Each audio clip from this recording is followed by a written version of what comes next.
அனைத்து தமிழ் உள்ளங்களுக்கும் வணக்கம்.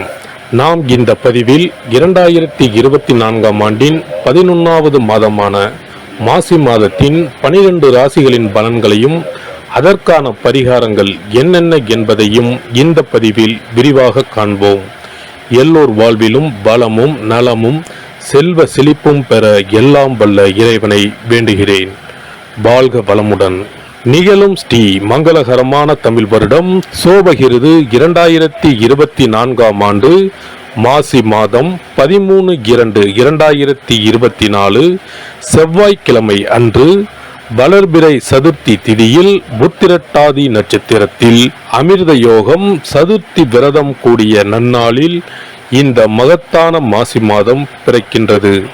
மாத தொடக்கத்தில் மாசி மாத கிரக நிலைகளை ஆராய்ந்து பார்க்கும் போது மேச ராசியில் குரு பகவானும், கன்னி ராசியில் கேது பகவானும், மகர ராசியில் செவ்வாய், புதன் மற்றும் சுக்கிர பகவானும் சஞ்சரிக்கின்றனர். கும்ப ராசியில் சனி பகவானுடன் சேர்ந்து சூரிய பகவானும் சஞ்சரிக்கின்றனர். மீன ராசியில் ராகு பகவான் சஞ்சரிக்கின்றார். தமிழ் மாதங்களில் 11வது மாதமான மாசி மாதம் இது வழிபாட்டிற்கு உரிய மாதமாகும்.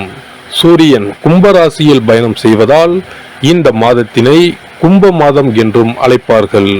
சூரிய பகவான் பிப்ரவரி 13 அன்று மகர ராசியில் இருந்து கும்பராசிக்கு பேச்சியாகின்றார். மாசி மகம் வருடத்திற்கு ஒரு முறை வீதம் மட்டுமே வரும். அதாவது மாசி தமிழ் மாதத்தில் மகம் நட்சத்திரத்தில் எப்போது பௌர்ணமி வருகிறதோ அன்றைய தினம் மாசி மகம் ஆகும். 12 வருடங்களுக்கு ஒரு முறை வருகின்றதை மகா மாசி மகம் தினம் என்று அழைக்கிறோம். இது கும்பகோணம் கும்பேஸ்வரர் கோவிலில் வெகு விமர்சையாக நடைபெறும். அதேபோல் திருக்கோஷ்டியூர் பெருமாள் கோவிலிலும் இந்த திருவிழாக்கள் வருடத்தில் ஒரு முறை வருகிற மாசி மகத்தில் நடைபெறும். இந்த நாள் எதற்காக நாம் கொண்டாடுகிறோம் என்றால், நமது பாவங்களை போக்கவும், பித்ருக்களை வேண்டுவதற்கும், தோஷங்களை போக்கவும் மற்றும் மகப்பேறு கிடைக்கவும் நாம் கொண்டாடுகின்றோம். அனைத்து வருடங்களிலும் ஒரே மாதிரி தேதிகள் வராது. வருடா வருடம் தேதிகள் மாறும். கங்கை, காவிரி போன்ற நதிக்கரைகளில் புனித நீராடி நாம் முன்பின் செய்த பாவங்களை போக்கலாம். அதே சமயத்தில் புனித ஸ்தலங்களுக்கு இந்த நாளில் நாம் செல்வதன் மூலம் இறைவன் அருள் பெறலாம். இந்த நாளில் நாம் அருள்மிகு சிவபெருமான், முருகப்பெருமான், அம்பிகை மற்றும் பித்ருக்களை வணங்கி அருள் பெறலாம். நதிக்கரைகள், கடல்கள், குளங்களுக்கு செல்ல முடியாதவர்கள் உங்கள் வீட்டில் உள்ள தண்ணீரை புனித நீரென நினைத்து கொண்டு நீராடலாம். ஆங்கில மாதம் மார்ச் 5 இரவு 9:30 மணிக்கு ஆரம்பித்து மார்ச் 7 விடியற்காலை 12:05 மாசி மகம் முடிவடைகிறது.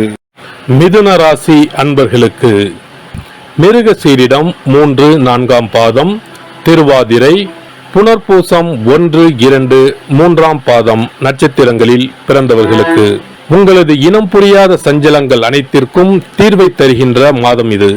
மாதம் தொடங்கி முதல் வாரம் முடிவதற்குள் எதிர்கால உயர்வுக்கான அனைத்து அதிர்ஷ்டங்களையும் சந்திக்க போகிறீர்கள். எந்த விஷயத்திலும் தடை தாமத குறுக்கீடு ஏற்படாது. இம்மாத கிரக நிலைகளான 9ஆம் இட சூரியன், 11இல் குரு, ராசிநாதன் புதன், லாபாதிபதியான செவ்வாய் கிரகத்தின் பலம் ஆகியவற்றால் எதிர்பாராத வகையில் திருப்தி மேன்மைகளை வழங்கும். பொருளாதாரம் சிறப்பாகவே தொடரும். ஆரோக்கிய தொந்தரவு, மருத்துவ செலவினங்கள் ஏற்படாது. அத்தியாவசிய கடமை விஷயங்கள் உபரியாகவே பூர்த்தியாகும். வாழ்க்கை துணையுடனான ஒற்றுமை குறைவு பிரச்சனைகளில் முதல் வாரம் முடிந்த பிறகு இனிமையான தீர்வு ஏற்படும். உத்தியோகம், பணி, பதவி, பொறுப்பு விஷயங்களில் சங்கடம், வீண் பிரச்சனைகள், அதிகாரி, சக ஊழியர்கள் மூலம் ஏற்பட்டிருக்கிற நெருக்கடிகள் விலகும். இம்மாதத்தில் மிருகசீரிட நட்சத்திரக்காரர்கள் ஏகபோக வளர்ச்சிகளை, சந்தோஷ மாற்றங்களை சந்திப்பார்கள். கடன், கன்னி, பம்பு வழக்கு விஷயங்களால் பாதிப்பு நெருங்காது. பூர்வீக சொத்து சம்பந்தமான வில்லங்க விவகாரங்களில் கோர்ட், காவல்துறை, பஞ்சாயத்து பிரச்சனைகளில் சாதகம் உண்டு. திருவாதிரை நட்சத்திரக்காரர்கள் மாதம் தொடங்கி 16 தினங்கள் வரை கவனமாக செயல்பட வேண்டியது அவசியம். அதன் பிறகு போராட்டமும் பிரச்சனைகளும் ஓய்ந்துவிடும். முதல் வாரம் கடந்த பிறகு புனர்பூசம் நட்சத்திரக்காரர்களுக்கு திடீர் வருமானம், இரட்டை லாபம், பரிசு, பண ஆதாய வரவுகள் என்று களை கட்டப் போகிறது. இம்மாத புதன், வெள்ளி மற்றும் சனிக்கிழமைகளில் அபரிமித சகாய காரிய பலித மேன்மைகளும் உண்டு. இம்மாத 1, 5, 15, 27 தினங்கள் ஆச்சரியப்படுகிற திருப்பங்களை, பொன்பொருள் சேர்க்கை, சொத்து பத்து சம்பந்தப்பட்ட மகிழ்ச்சிகரமான அனுபவங்கள் காத்திருக்கின்றன. உத்தியோகஸ்தர்களுக்கு சென்ற மாதம் வரை அலுவலகத்தில் தொடர்ந்து ஏற்பட்டு வந்த பல பிரச்சனைகள் நல்லபடியாக தீர ஆரம்பிக்கும். உழைப்பின் கடுமையும் அலுவலக பொறுப்புகள் சம்பந்தமான வெளியூர் பயணங்களும் நீடிக்கும். இருப்பினும் உங்கள் நேர்மை மற்றும் உழைப்பு ஆகியவற்றிற்கு பாராட்டுதல் அதிகமாகும். இதுவரை உங்களுக்கு மறுக்கப்பட்டு வந்த பதவி உயர்வு, ஊதியம் மற்றும் சலுகைகள் உயர்வு கிடைப்பதற்கு சூழ்நிலை ஏற்பட்டுள்ளது.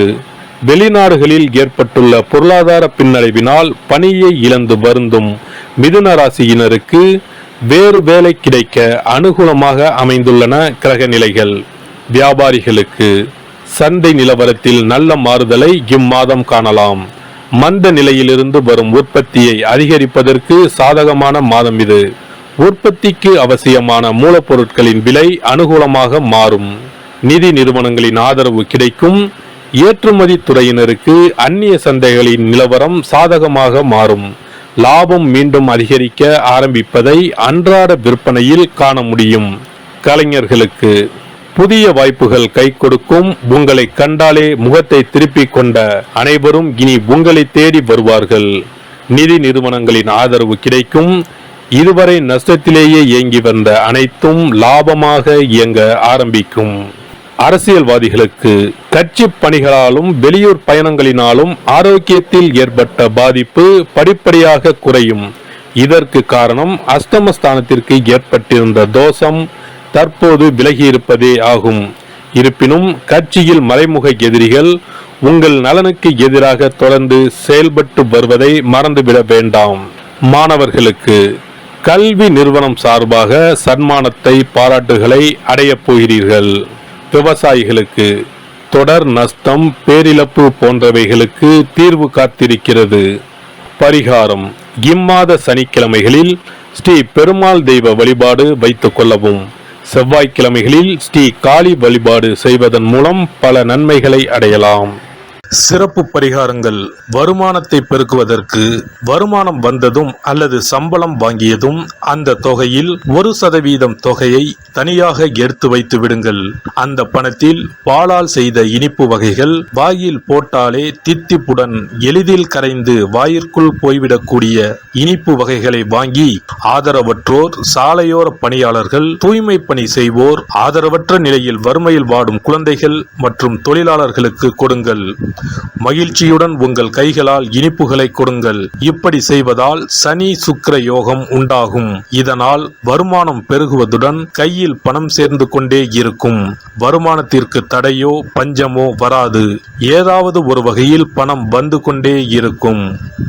இது தவிர மாத சம்பளம் வாங்கியதும் அல்லது கைக்கு வருமானம் வரும்போது ஒவ்வொரு மாதமும் முதல் செலவாக வீட்டிற்கு கல்லுப்பு, ஊறுகாய் போன்றவற்றை வாங்கி வைக்கவும். கல்லுப்பு, ஊறுகாய் போன்றவை மகாலட்சுமிக்கு மிகவும் விருப்பமான ஒன்று. இந்த பொருட்கள் வீட்டில் இருந்தால் மகாலட்சுமியின் அருள் வீட்டில் இருந்து கொண்டே இருக்கும்.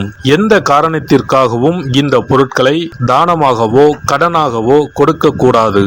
தினமும் வீட்டை சுத்தம் செய்து அதிகாலையில் நீராடி வீட்டில் உள்ள மகாலட்சுமியின் படத்திற்கு முன் அமர்ந்து ஓம் யம் ஓம் அங் சிவாய நம, சவ்வும் நம சிவாய நம, ஸ்ரீயும் நம சிவாய நம, அங் உங் வங் சிவாய நம என்ற மந்திரத்தை சொல்ல வேண்டும். இந்த மந்திரத்தை தினமும் சொல்லி வந்தால் பணம் வீணாக விரயமாகாமல் பணம் சேர்ந்து கொண்டே இருக்கும். வாழ்க வளமுடன். இந்த வீடியோ உங்களுக்கு பிடிச்சிருந்தா லைக் பண்ணுங்க, ஷேர் பண்ணுங்க அண்ட் சப்ஸ்கிரைப் பண்ணுங்க. பக்கத்துல இருக்க பெல் ஐகானை கிளிக் பண்ணுங்க. நன்றி, வணக்கம், வாழ்க வளமுடன்.